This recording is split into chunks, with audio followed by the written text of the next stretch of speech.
Hello students, Economics Unit 5 Industrial Clusters in Tamil Nadu, right?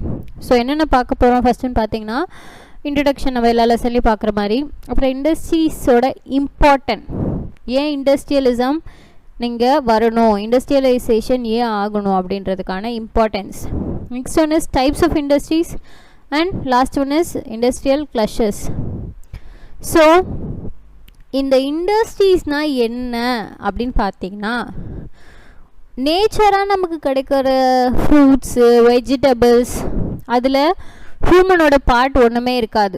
Maybe நீங்கள் ஒரு விதை போட்டு தண்ணி வேணால் ஊற்றலாம், நீங்கள் செய்யலைனாலும் பை நேச்சராகவே இந்த விஷயங்கள் நடக்கும்.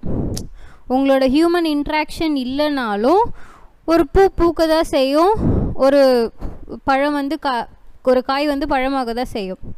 ஸோ இது ஒன்றும் ஹியூமன் ஆக்டிவிட்டி கிடையாது. இப்போ நம்ம செய்கிறது அக்ரிகல்ச்சர், அது வேறு, ரைட்? ஸோ இங்கேயும் நம்மளோட பங்கு முழுசாக கிடையாது. பட் ஏதோ ஒரு ரா மெட்டீரியலை ஃபினிஷ்டு கூடாக மாற்றுறது கண்டிப்பாக ஹியூமனால் தான் முடியும். இதுக்கு ஹியூமன் ஆக்டிவிட்டி மஸ்ட்டு. ஸோ இதை தான் என்ன சொல்கிறோன்னா இண்டஸ்ட்ரின்னு சொல்கிறோம், right? So human activities engage ஆகி ஒரு ரா மெட்டீரியலை ஃபினிஷ்டு கூடாக மாற்றுறது தான் industry, right? So industrialisation refers to the process of using modern technologies. So எங்கே இந்த இண்டஸ்ட்ரியலைசேஷன் ஆரம்பிச்சுன்னு பார்த்தீங்கன்னா, இங்கிலாண்டில் ஃபர்ஸ்ட் இங்கிலாண்டில் தான் ஆரம்பிச்சுது. So I will give you a short story about this. ஒரு 15th century இல்லை 14th centuryயோட எண்டில் சர்ச்சோட பவர் குறையுது. ஸோ இந்த சர்ச்சு, மொனார்க்கு, இதெல்லாம் என்னென்னு உங்களுக்கே தெரியும். ஃபஸ்ட்டு சர்ச் கிட்ட தான் எல்லா பவரும் இருந்துச்சு. இவங்க ரொம்ப ரிலீஜியஸ் ஓரியன்டாக தான் இருக்கணும், எந்த புது ஆக்டிவிட்டீஸும் செய்யக்கூடாது. Like painting, drawing, music, theatre, drama, இது மாதிரி எதுவுமே கிடையாது அப்போது. அப்படி இருந்த சமயத்தில் people started to ask questions. நாங்கள் ஏன் இதை செய்யக்கூடாது, நாங்கள் ஏன் பாட்டு பாடக்கூடாது, ஏன் டான்ஸ் ஆடக்கூடாது, ஏன் படம் வரையக்கூடாது, ஏன் புத்தகம் எழுதக்கூடாதுன்னு கேட்க ஆரம்பிக்கிறாங்க. அங்கே தான் ரினைசன்ஸ் அப்படிங்கிற ஒரு விஷயம் வருது. ரினைசன்ஸ்னால் என்னென்னு பார்த்தீங்கன்னா மறுமலர்ச்சி. புதுசாக இல்லை, ஏற்கனவே இருந்ததை ஸ்டாப் பண்ணி வச்ச ஒரு விஷயத்தை திரும்ப கொண்டு வராங்க. தட் இஸ் ரினைசன்ஸ், மறுமலர்ச்சி. அண்ட் ரினைசன்ஸ் வந்துடுச்சு, இவங்க எல்லா ஆக்டிவிட்டீஸ்லையும் எங்கேஜ் ஆகுறாங்க. லேட்டர் சயின்ஸையும் இவங்க டெவலப் பண்ண முயற்சி பண்ணுறாங்க. அந்த மாதிரி சயின்ஸை டெவலப் பண்ண ஸ்டார்ட் பண்ணதுனால புது புது மெஷின்ஸ், புது புது டெக்னிக்ஸ் எல்லாத்தையும் கண்டுபிடிக்கிறாங்க. So this leads to industrialisation, right? So what this leads to? This leads to industrialisation. இப்போது டு டேக் ஃபார் எக்ஸாம்பிள், நான் ஒரு அக்ரிகல்ச்சர் ஃபார்ம் வச்சுக்கிறேன். என்னோடய லேண்டில் 6 monthsக்கு ஒரு க்ராப் வளரும். இப்போ நான் என்ன பண்ணிட்டேன், புது சயின்டிஃபிக் மெத்தடில் ஒரு க்ராப்பை 3 monthsல வளர்க்குறதுக்கு நான் கண்டுபிடிச்சிட்டேன். ஸோ இப்போ என்ன ஆகிடும், என்னோடய க்ராப் 3 monthsல வளர்ந்துடும். நான் மீதி 3 months அந்த க்ராப்பை என்ன செய்கிறதுன்னு இப்போது யோசிக்கணும், ரைட்? ஸோ அந்த 3 monthsல க்ராப் வளர்ந்துடுச்சு இல்லையா, இதை ரா மெட்டீரியலாக வச்சு இதுலேருந்து ஏதாவது ஒரு ஃபினிஷ்டு குட் நான் செய்யலாம். இது ஒரு ஐடியா. இல்லை அந்த காலி இருக்க 3 monthsல என்னோடய லேண்ட் காலியாக இருக்க நேரத்தில் நான் வேற ஒரு க்ராப் கூட அங்கே கல்டிவேட் பண்ணலாம். ஸோ இதெல்லாம் தான் மெத்தட்ஸ். இப்போது நான் புதுசாக ஒரு விஷயம் கண்டுபிடிச்சி என்னோடய க்ராப் க்ரோயிங் பீரியடை குறைச்சிட்டேன். ஸோ இப்போ நான் என்ன பண்ணுவேன், மறுபடியும் அதே க்ராப்பை போடலாம், வேறு ஒரு க்ராப்பை போடலாம், அந்த லேண்டை ரீயூட்டிலைஸ் பண்ணலாம். ஸோ மாடர்னைசேஷனால் அக்ரிகல்ச்சரல் ப்ரொடக்ஷன் ஜாஸ்தி ஆகுது. இந்த அக்ரிகல்ச்சரல் ப்ரொடக்ஷன் ஜாஸ்தி ஆகிறதுனால ரா மெட்டீரியல்ஸ் அபண்டண்ட்டாக இருக்குது. ரா மெட்டீரியல்ஸ் அபண்டண்ட்டாக இருக்கிறதுனால இவங்க நிறைய இண்டஸ்ட்ரீஸ் கொண்டு வந்து புது புது டெக்னிக்ஸ் யூஸ் பண்ணி நிறைய ஆட்களை இண்டஸ்ட்ரீஸில் வேலைக்கு வச்சு ரொம்ப நிறைய ப்ராடக்ட்ஸை தயார் பண்ணுறாங்க. ஸோ இதை விற்கிறதுக்கு மார்க்கெட் தேடி ஆல் ஓவர் த வேர்ல்டு இவங்க போகிறாங்க. This is first started in England, Manchester. First என்ன இண்டஸ்ட்ரி பண்ணாங்கன்னா காட்டன் டெக்ஸ்டைல் இண்டஸ்ட்ரியில் ஃபஸ்ட்டு இவங்க இதை செஞ்சாங்க.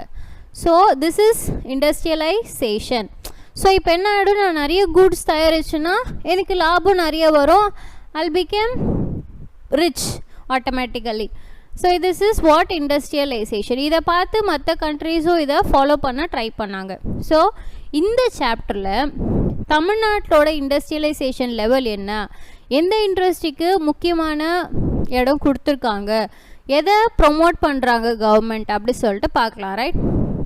So this is a picture from industrialization of England. This is also எவ்வளோ இண்டஸ்ட்ரீஸ் இருக்குது பாருங்கள். Right. Importance of industrialization. So we need to understand why agriculture plays an important role in the economic income. ஏன்னா அங்கேருந்து தான் இண்டஸ்ட்ரிக்கு raw material போகுது, அங்கேருந்து தான் வந்து நமக்கு ப்ராடக்ட்ஸ் கிடைக்குது, அங்கேருந்து தான் எல்லாமே நமக்கு நடக்குது. ரைட். ஸோ நான் இண்டஸ்ட்ரியலைசேஷன் பற்றி ஒரு அவுட்லைன் ஆல்ரெடி கொடுத்துட்டேன். இன்னும் டீட்டெயில்டாக அதில் சொல்கிறதுக்கு என்ன இருக்குதுன்னு மட்டும் இங்கே பார்ப்போம். ரைட். ஸோ இந்த இண்டஸ்ட்ரீஸ் ஏன் நம்ம டிபெண்ட் பண்ணுறோம், இண்டஸ்ட்ரீஸ் ஏன் நமக்கு தேவை அப்படின்னு சொல்லிட்டு பார்ப்போம்.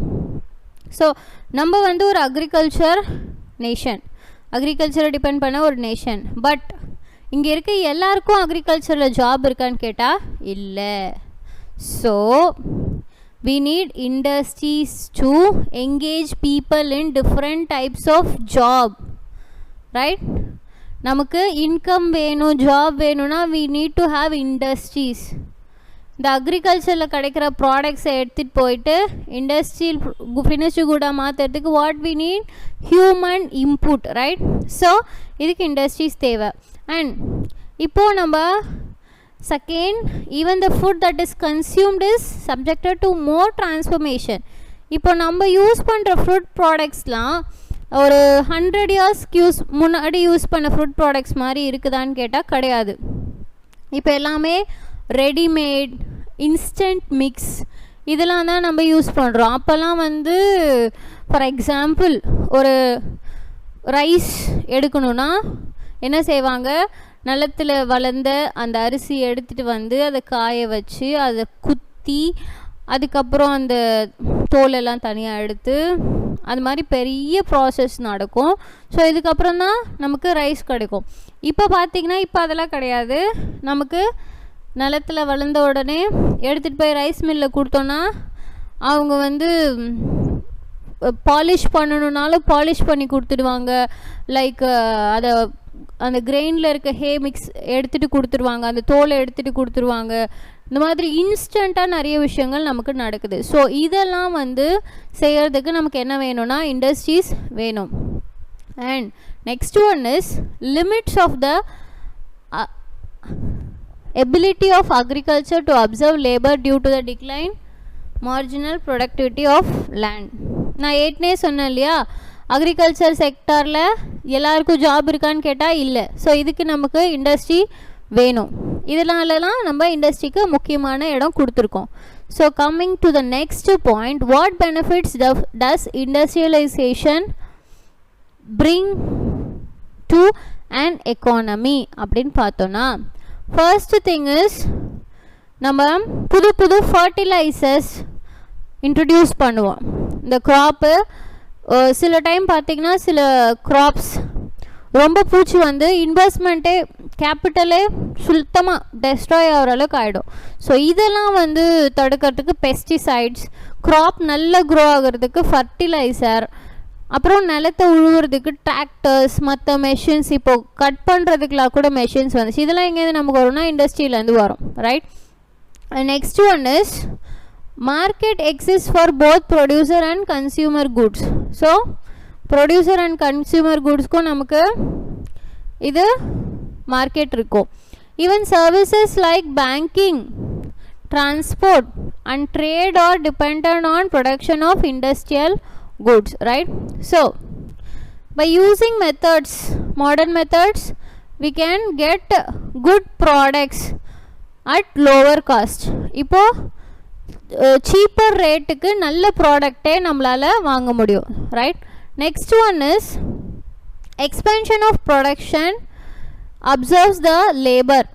இப்போ என்னென்னா நிறைய பேர் அக்ரிகல்ச்சரில் வேலை செய்ய முடியாமல் அன்எம்ப்ளாய்டாக இருக்காங்க. ஸோ இதெல்லாம் குறைக்கிறதுக்கு நமக்கு இண்டஸ்ட்ரீஸ் தேவை, right? So next one is advantage of industrialisation is therefore technological change. Yes, முதல்லாம் வந்து நீங்கள் பார்த்துருப்பீங்களான்னு தெரியல, வாஷிங் மெஷின் இருக்கு இல்லையா, ஒரு 10 years ஒரு 12 years முன்னாடி எப்படி இருக்குன்னா 2 பாக்ஸ் இருக்கும் வாஷிங் மிஷினில். இப்போ single front door, top load, front load, இது 2 தானே இருக்குது. அப்போ வந்து ஃப்ரண்ட் லோடு கிடையாது, டாப் லோட் மட்டும்தான். அந்த டாப் லோட்லேயே 2 செக்டார் இருக்கும், செஷன் இருக்கும். ஒன்றுத்தில் வந்து லைக் அது துவைச்சிடும், அதை நம்ம எடுத்து இன்னொரு இதில் போட்டு லாக் பண்ணோன்னா அது ஸ்பின் பண்ணும், ட்ரெயின் பண்ணி கொடுக்கும். ஸோ 10 years முன்னாடி இப்படி இருந்துச்சு. இப்போ என்ன பார்த்தீங்கன்னா ஒரே செஷன்லேயே அது துவைச்சி ட்ரெயின் பண்ணி கொடுக்குது. So this is the development. இது என்ன சொல்லுவாங்க, ஆர்டிஃபிஷியல் இன்டெலிஜென்ஸ்னு சொல்லுவாங்க, ரைட்? ஸோ நமக்கு அதுக்கு ஒரு இன்புட் கொடுத்தோன்னா அது அந்த வேலையை செஞ்சிடும் இல்லையா?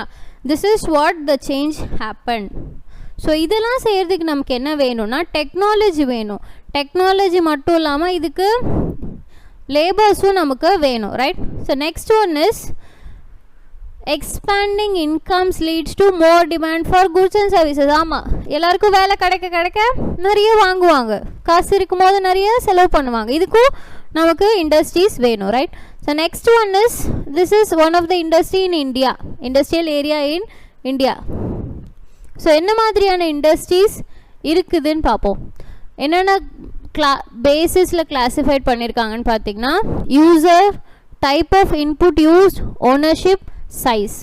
So user na of the output is consumed by the final consumer. This is called as consumer good. But if the output is consumed by another producer, இது capital goods sector. இப்போ ஒரு raw மெட்டீரியலை எடுத்துகிட்டு வந்து for example நமக்கு ஏற்கனவே தெரிஞ்ச மாதிரி காட்டன் எடுத்துக்குவோம். ஃபஸ்ட்டு காட்டனை லேண்ட் ஓனர் இல்லை அக்ரிகல்ச்சர் பண்ணவங்க கிட்டேருந்து வாங்கிட்டு வந்து நான் இப்போது த்ரெட்டு செய்கிறேன் வச்சுக்கோங்க. என்னோடய த்ரெட்டு என்ன தான், இன்னொரு ஃபேக்ட்ரிக்கு ரா மெட்டீரியல் தான் இல்லையா? அது வந்து ஃபைனல் குட் கிடையாது. இது வந்து கன்சியூமர் கிட்ட போகுமான்னு கேட்டால் கன்சியூமர் கிட்ட போகாது, இன்னொரு ப்ரொடியூசருக்கு யூஸ் பண்ணுறதுக்காக போகும். இந்த மாதிரி யூஸ் பண்ணுறதுக்காக போகிற குட் என்னன்னு சொல்லுவாங்கன்னா கேபிட்டல் குட் செக்டார்னு சொல்லுவாங்க, ரைட்? அண்ட் இப்போது இந்த த்ரெட்டு வந்து கிளாத் ஆகி, கிளாத் வந்து டையிங் போய், டையிங் வந்து டெக்ஸ்டைல் போய், கார்மெண்ட்ஸ் போய், கடைசியாக ஷோரூமில் வந்து இருக்குதுன்னு வச்சுக்குவோம். அது என்னது, ஃபைனல் கன்சியூமர் குட். அதை கடைசி இப்போ நான் அதுக்கப்புறம் என்ன செய்யணும், ஒரு கன்சியூமர் தான் அதை வந்து வாங்கணும். ஸோ இதெல்லாம் வந்து consumer good sector. And cement, steel இதெல்லாம் பார்த்திங்கன்னா குட்ஸ் இண்டஸ்ட்ரீஸில் வந்துடும், ரைட்? ஸோ இதெல்லாம் வந்து குட்ஸ் இண்டஸ்ட்ரின்னு சொல்லுவாங்க. And types of inputs used, என்ன மாதிரியான இன்புட் நமக்கு கொடுக்குறோம் அப்படின்றது ஆல்ரெடி நமக்கு தெரியும். இந்த ரா மெட்டீரியல் என்ன நம்ம கொடுக்குறோம், ரப்பர் ப்ராடக்ட்ஸா, லெதர் குட்ஸா, ஆக்ரோ ப்ராசஸிங்கா, அக்ரிகல்ச்சர்லேருந்து கிடைக்குதா இல்லை டெக்ஸ்டைல்லேருந்து கிடைக்குதான்னு அந்த மாதிரி டிஃப்ரென்ஷியேட் பண்ணுவாங்க. அண்ட் ஓனர்ஷிப், ப்ரைவேட்டா கவர்மெண்ட்டோடதா இல்லை இந்த காம்பினேஷன் ப்ரைவேட் அண்ட் கவர்மெண்ட்டோடதா இல்லை கோஆப்ரேட்டிவ்ஸோடதான்னு. அண்ட் சைஸ் பார்த்திங்கன்னா ஸ்மால், பிக், மீடியம் இந்த மாதிரி இருக்குது, ரைட்?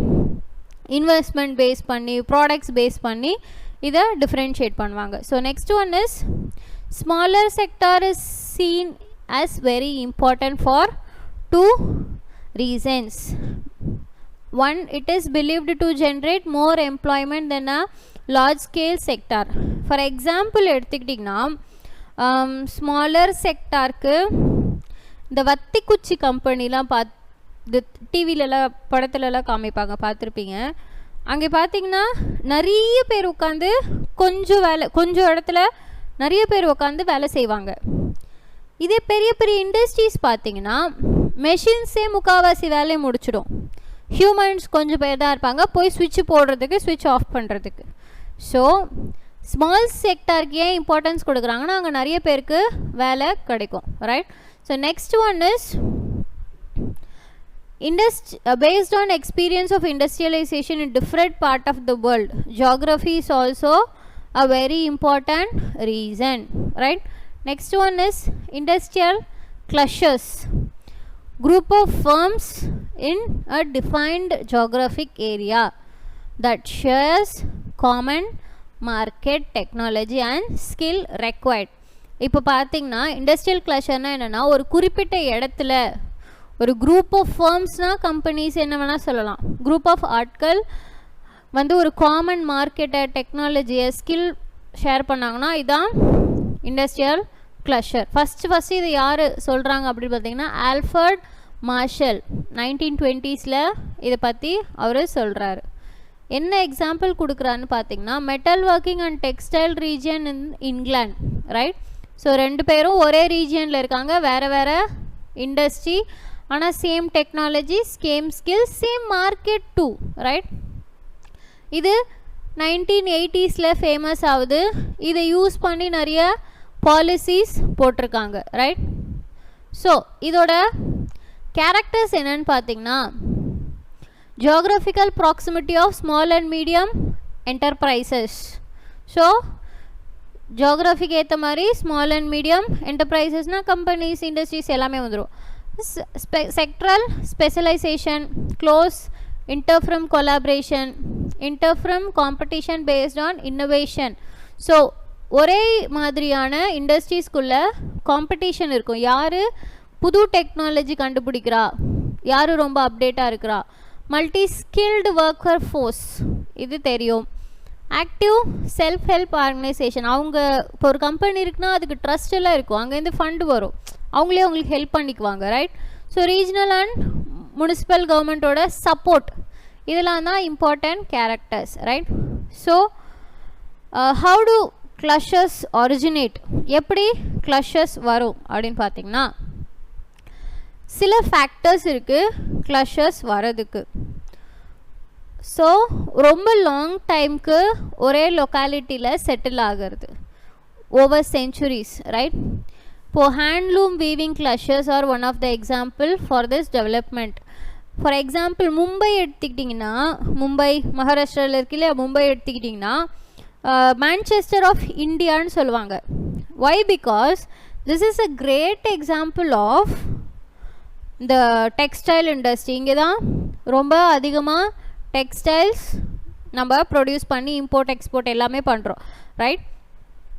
ஒய்? பிகாஸ் இதை ஏன் இன்னமும் வச்சுருக்காங்கன்னா இங்கிலீஷ் பீரியடில் இங்கே பக்கத்துலேயே காட்டன்லாம் கிடச்சதுனால இங்கே இவங்க ஃபேக்ட்ரிஸ் எல்லாம் ஆரம்பித்து ரொம்ப ஃப்ளரிஷ்டாக வச்சுருந்தாங்க. நம்ம அதை அப்படியே கண்டினியூ பண்ணுறோம், ரைட்?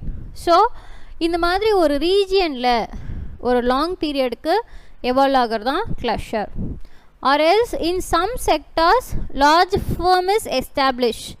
ஸோ இது பார்த்தீங்கன்னா சில செக்டார்ஸில், for example you can take IT hub. இந்த ஐடி ஹப் இருக்கு இல்லையா சென்னையில், அதை எடுத்துக்கலாம். இப்போ தான் கொஞ்ச நாளாக தான் இருக்குது, ஒரு 50 இயர்ஸாக கூட இருக்குதா எனக்கு தெரியல, ஒரு 30 இயர்ஸ் மேக்ஸிமம் இந்த பீரியட் தான் அது இருக்குது. பட் ஆனால் எவ்வளோ பெரிய ஹப் அது, ஒரு லார்ஜ் ஃபர்ம். மேபி அவங்க டிஃப்ரெண்ட் கம்பெனிஸாக இருக்கலாம், ஆனால் ரொம்ப பெரிய ஃபர்ம் அது. So this is also an example, right? So we'll stop here.